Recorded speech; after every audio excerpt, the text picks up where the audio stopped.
I Hate the News is the weekly news bulletin from I Hate Politics podcast, a show about a human activity we love to hate. I'm Sunil Dasgupta. It's January 7th, 2025. Pepco raises rates in the new year. With the first real snow in a few years, a reminder about how much salt to use on your driveway and sidewalk. In Loudoun County, Virginia, two special elections could turn the Commonwealth's General Assembly from Democratic to Republican control. As the 2025 session of the Maryland General Assembly begins January 8th, State Senator Brian Feldman thinks the legislature might finally pass a special elections bill.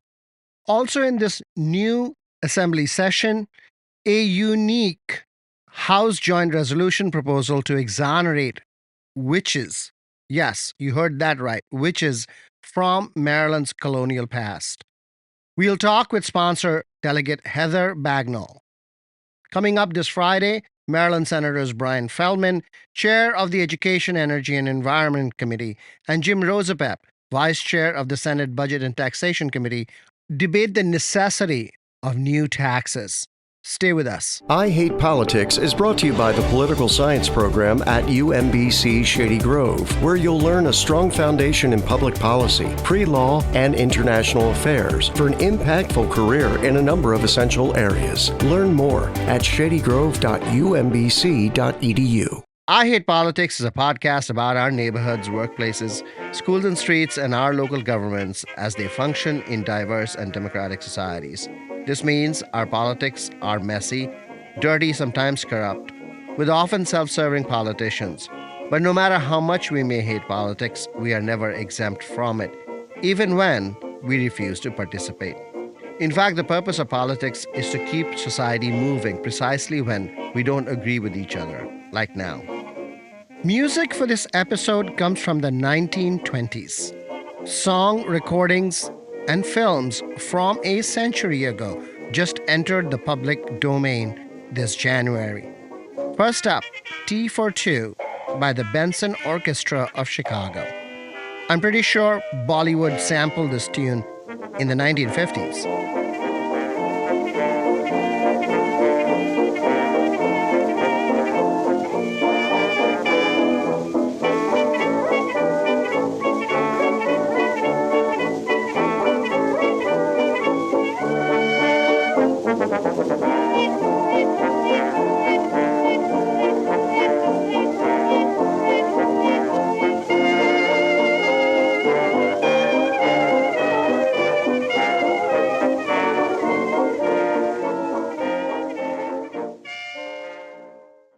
Pepco, the utility company that serves Washington, D.C. and its Maryland suburbs, is raising its rates. In Maryland, the increase is 5%. The average residential bill will increase from $166 a month to $173. Pepco says 4% of the increase comes from a tax levied on behalf of the state's energy conservation initiative called Empower, from which the utility pays out rebates for efficient appliances, HVAC, water heaters, and high-efficiency light bulbs. The rest of the rate increase, about 1%, comes from increasing cost of energy itself. This number is expected to rise significantly as wholesale prices went up quite a bit for the next year in the regional transmission grid of which Maryland is a part. For more, check out our December 27th episode with Maryland Delegate Lorig Charkoudian and West Virginia State Delegate Evan Hansen. In D.C., the average residential bill will go up from $108 a month to $114. Pepco notes that transmission and distribution costs are not going up. Distribution costs for which they are responsible increased in Maryland last year. The Maryland Office of People's Counsel says that Pepco customers paid $8.44 more a month in 2024 alone. Utility rates are approved by Maryland and D.C. Public Service Commissions and must by law cover all costs, including the cost of new investments and provide a reasonable rate of return.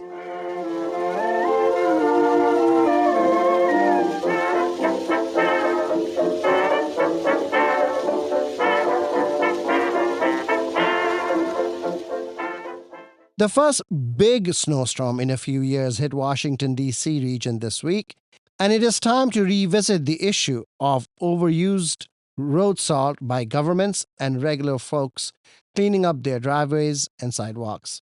Abby Heilman is from the Isaac Walton League, a Gaithersburg-based nonprofit that works on salt advocacy. And Carl Van Nest is a Gaithersburg resident and salt activist. This is what they said in an interview on I Hate Politics in January 2023, and it still applies. What I see is elevated chloride levels along different streams, the Watts Branch, the Muddy Branch Stream, Seneca Creek, Captain John. One would expect the chloride level to be about 35 parts per million. That's kind of a natural level.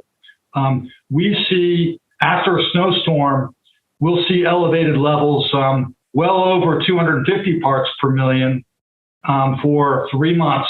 The EPA, they have a set secondary standard for drinking water, and that standard is 250 parts per million. After that point, or sort of at that point, depending on the individual, you can start tasting the salt in the water. There's no really good solution to for road salt right now. We can't completely do away with it because we need to stay safe during the winter, but we need to be more mindful about how we use road salt. Road salt does not create traction. That's a common misconception. And then you also shouldn't really feel a crunch underfoot as you're walking with road salt. One thing that we're really trying to push this year with our campaign is to shovel early and often, because then you're going to be putting down less road salt. And then when you are ready to put down road salt, after you've shoveled quite a bit, a 12-ounce coffee mug, so your typical drinking mug, if you fill that up with salt, that is actually enough salt to use for 10 sidewalk squares or 20 feet of driveway space. And then also sweeping up that salt after you've applied it. So if the weather has sort of changed, everything's melted, you can actually sweep up that road salt and you can use it again for the next storm event. And then something that Carl and the Muddy Branch Alliance are really amazing at is reporting some of those salt spills that they're seeing too. Meanwhile, in Washington, D.C., Monday saw a massive snowball fight in the Meridian Hill neighborhood with hundreds of participants, and the new school superintendent in Montgomery County, Thomas Taylor, broke with tradition 2 days in a row to announce school closures early rather than wait until 5 a.m. of the next morning. After several years of public loss of confidence in the Montgomery County Public Schools, MCPS, at least Facebook today is full of praise for this new approach.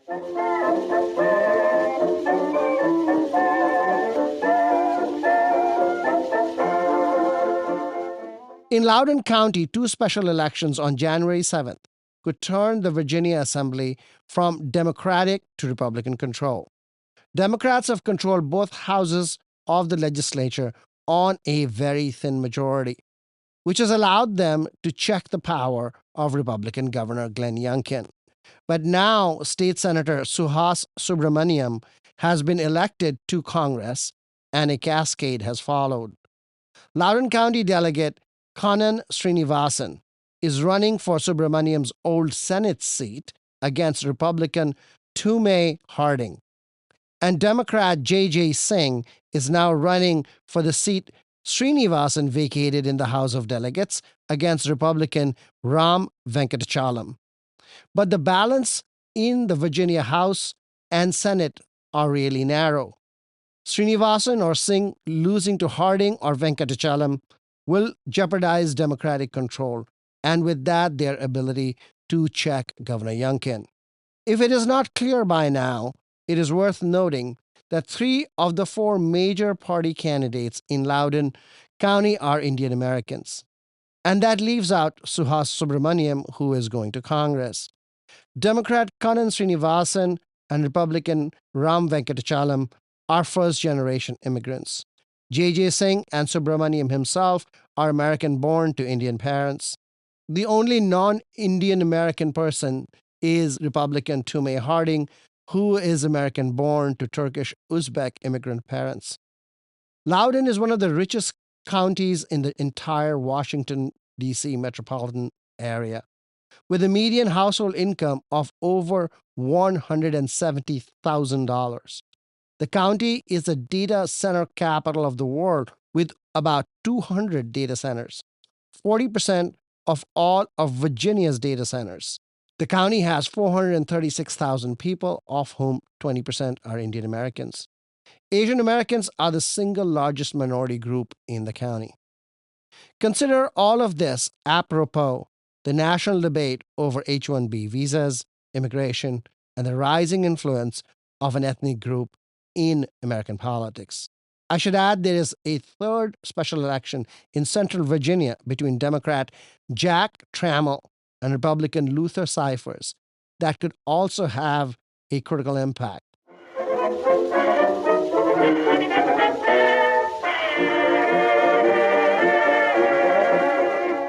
In Maryland, Senator Brian Feldman, the powerful chair of the Triple E Committee, Education, Energy, and Environment, which supervises another E issue, elections, says that the state might just get a new law that will require legislative vacancies to be filled via special elections. Currently, legislative vacancies in the state are not filled by special elections, but rather by selection by the county party committees, Democrats for Democratic held seats and Republicans for the Republican held seats. A significant number of the legislature has entered the assembly in this way, and the county party committees have become a stepping stone in the process. In many cases, members have picked themselves or one of their own. All of this has caused heartache for those left out. Here is Brian Feldman. As recently as last night, we yet again have a Central Committee appointing a new state senator to District 30 for this Congresswoman Elfra's seat. We have Senator Jill Carter has resigned, and we're going to have to fill that seat. There may be other shoes to drop. I think the time's come. Last session, we passed out of the state Senate, out of my committee and the full Senate, almost unanimously, a special elections bill that takes it away from Central Committees, the legislative vacancy issue, and puts it in the hands of voters. And it's stalled in the House. I think some of the opposition on the House side has indicated that they now will support the proposal. So I'm cautiously optimistic that finally, we will pass a special elections bill, which will then put it on the ballot in 2026, as it requires a constitutional change. And from that point forward, we won't be relying on central committees to fill legislative vacancies. The voters of our state will do so. So I'm hoping we get that one done this session.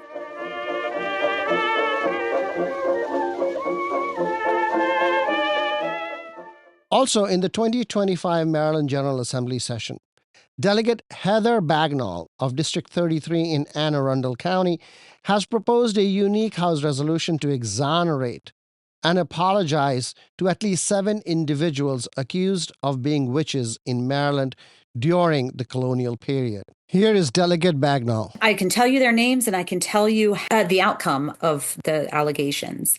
Mary Lee, Elizabeth Bennett, John Cowman, Rebecca Fowler, Hannah Edwards, Virtue Viol, and Mal Dyer. Now, Mal Dyer is the one that probably people are most familiar with. She was accused by locals of witchcraft.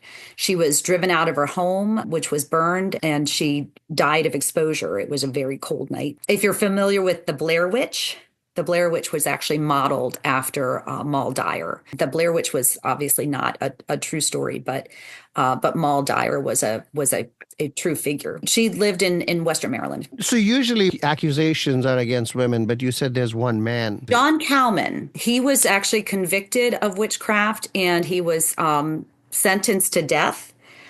But his sentence was commuted to labor. He became an indentured servant. Mary Lee, she was en route to Maryland, and she was actually hung at sea on the Charity of London. Elizabeth Bennet was accused, but she was not indicted. Rebecca Fowler was accused, and she was actually hung. Hannah Edwards was accused and indicted and tried, but was acquitted. And the last person that we know of to be tried for witchcraft in Maryland was Virtue Viol, and she was acquitted in 1712. So that is the last known witch trial in Maryland. And so we don't, it's been 400 years. So we don't know a lot about these folks, but we are learning more every day. So it is an incomplete history, obviously. Is it your expectation that there are many more? I would expect that there are more that were accused, but were not formally tried. Do you understand why there were acquittals versus why somebody was hung? From what I understand, it was mostly about community advocacy. Do you think there are class differences there? So if you were upper class, that the community did support, and then if you were not, then the community did not support? Absolutely. When we look at witch trials historically, and not just in Maryland, we definitely see that class distinction. We also see that gender divide. Do we know anything about witchcraft accusations across the color line? Some of the supporting documentation that I have for this resolution speaks to that. Midwifery was primarily a practice of women of color, and that there wasn't a lot of documentation. And we've seen that in Maryland with other social justice reforms. We are looking at our own history right here in District 33.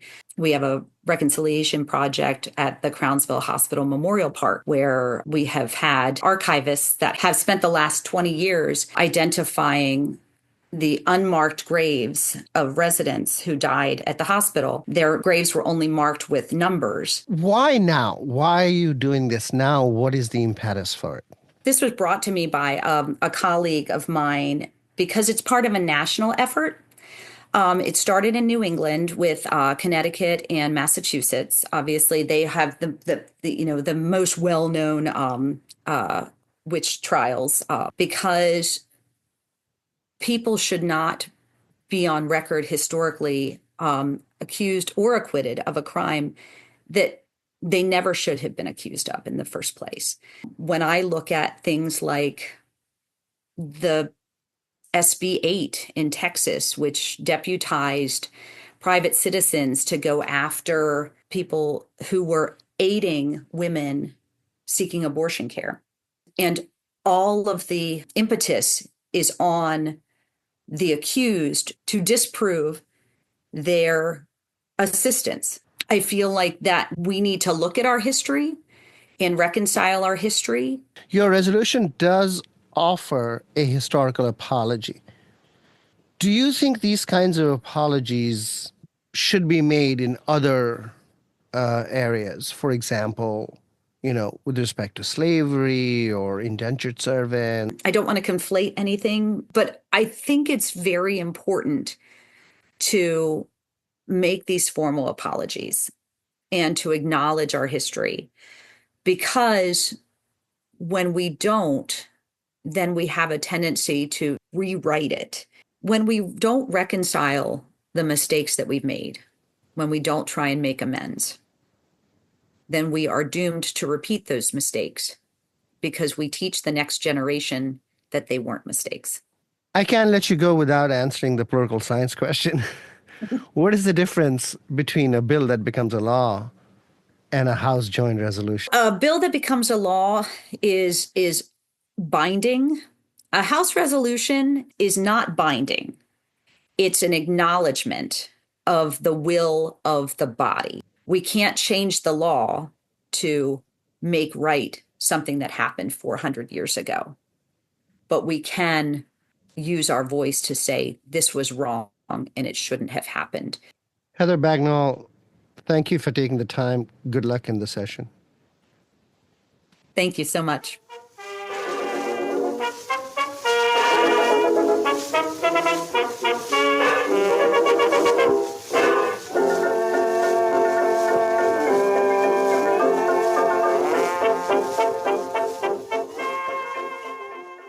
That's all for this episode. Be sure to check out our feature interview series that come out Friday mornings.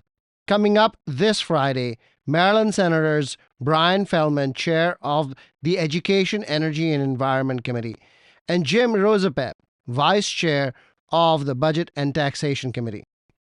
I Hate Politics is produced by me, Sunil Dasgupta, with support from University of Maryland, Baltimore County. I direct UMBC's political science program at the universities at Shady Grove in Montgomery County, where, among other things, we explore and learn about politics, government, and society close to home. Music for this episode comes from the newly in public domain tunes from the 1920s. We heard the Paul Whiteman Band, their work, I Will See You in My Dreams, and Carl Fenton's Limehouse Blues. Those were within the episode. And now we go out with Jan Garber with the number I Want to Be Happy. Who can argue with that? Usually we feature local music on the show. If you want to share your music on the podcast or know someone else who might want to, please email us at producer@ihppod.org. See you next time.